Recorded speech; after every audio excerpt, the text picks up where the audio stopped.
Došlo je i to vrijeme. Vrijeme da pričamo o jednom od najboljih izleta koje možete napraviti u Hrvatskoj. Da, pričamo o Trogiru. A što to ovaj grad čini tako posebnim? Povijest, kultura i lokalni doživljaji, toliko toga možemo spomenuti, a ovdje ćemo vam pružiti sve detalje. Zato ostanite s nama i otkrijte zašto je Trogir nezaobilazna destinacija u Hrvatskoj. Postoji nekoliko opcija kako doći do Trogira. Ako dolazite avionom, najbliža zračna luka je Zračna luka Split. Udaljena je samo 10 minuta vožnje od Trogira, s izravnim letovima iz mnogih europskih gradova.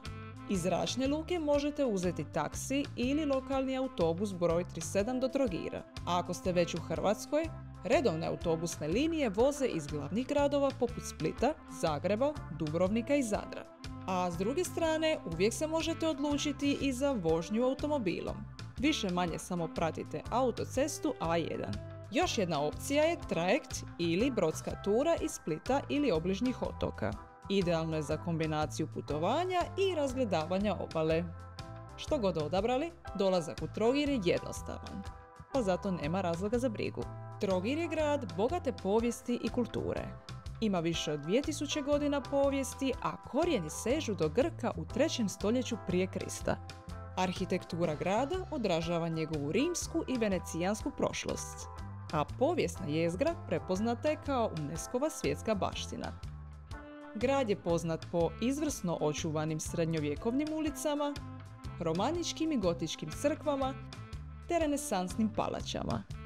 Kultura Trogira živi kroz brojne festivale tijekom godine, gdje možete uživati u lokalnoj glazbi, plesu i umjetnosti u čarobnom ambijentu starog grada.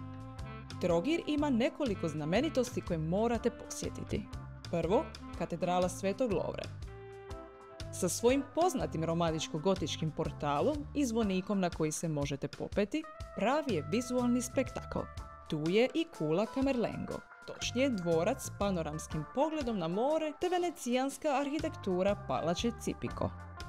Preporučam i da prošetate kroz stari grad Trogir jer je prepun uskih ulica, povijesnih zgrada i živopisnih trgova. Nemojte propustiti ni tvrđavu Svetog Marka, mirno mjesto s prekrasnim pogledom na obalu. Osim glavnih atrakcija, Trogir skriva i nekoliko manje poznatih mjesta, ali jednako prekrasnih. Zato preporučam da posjetite benediktinski samostan Svetog Nikole. On čuva jedinstvenu kolekciju Kairos, uključujući rijedak grčki reljef iz 4. stoljeća prije Krista. Tražite li miran kutak, posjetite crkvu Svetog Dominika. Tu možete uživati u freskama i mirnoj atmosferi. Još jedan skriveni dragulj je plaža Pantan. Riječ je o maloj plaži izvan grada.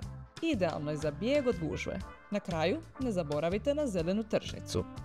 Tu možete osjetiti svakodnevni život Trogira, uživati u mirisima i kupiti svježe namirnice. Vrijeme je za najbolji dio – hranu. Ljubitelji morske hrane, ovo je vaš raj. Kao obalni grad, Trogir nudi specijalitete poput ribe na žaru, salate od hobotnice i crnog rižota. Ako niste ljubitelj morskih delicija, onda probajte pašticadu. Na spomenutim tržnicama pronaći ćete svježe povrće, masline i sireve. Nemojte propustiti ni soparnik, a za desert preporučam rožatu ili fritule. Mislim da ste skupa sa mnom nabrajajući sve ovo pomalo gladnuli. Uz obrok će dobro doći i čaša lokalnog vina.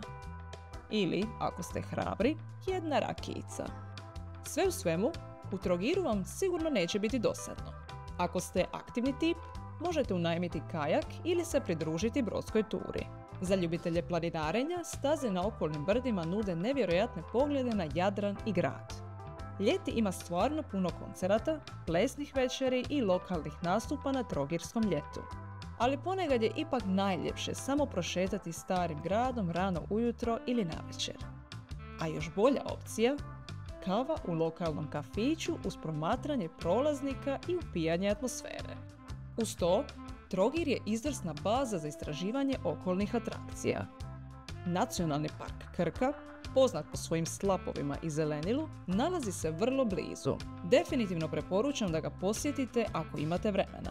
Šibenik, Povijesni grad s UNESCO-om katedralom Svetog Jakova također je blizu. Čiovo, otok povezan mostom s Trogirom, nudi odlične plaže, skrivene uvale i drevni samostan Gospe od Prizidnice.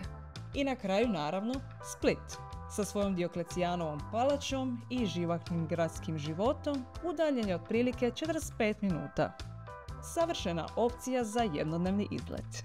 Trogir je mali grad, pa ga je najbolje istražiti pješice, no razmislite o najmu bicikla ili skutera za istraživanje okolice. Smještaj izvan starog grada dobra je opcija ako želite uštedjeti, a opet biti blizu glavnih atrakcija. Preporučam Segen Donji ili Okrug Gornji, gdje možete pronaći pristupačne opcije. Najbolje vrijeme za posjet je u predsezoni, odnosno od svibnja do lipnja, ili u postsezoni, od rujna do listopada. Tada je vrijeme još uvijek toplo, a gužve su poprilično manje. Za restorane preporučujem Konobu Trst, restoran Dondino i Konobu Fortin. I evo nas na kraju. Drago nam je što ste s nama istražili Trogir. Ako vam se svidio naš vodič, svakako ga podijelite, pretplatite se na naš kanal za još avantura i uključite obavijesti kako ne biste propustili novosti. Javite nam u komentarima što vas najviše veseli u Trogiru ili podijelite svoje savjete s putovanja. Do sljedećeg puta!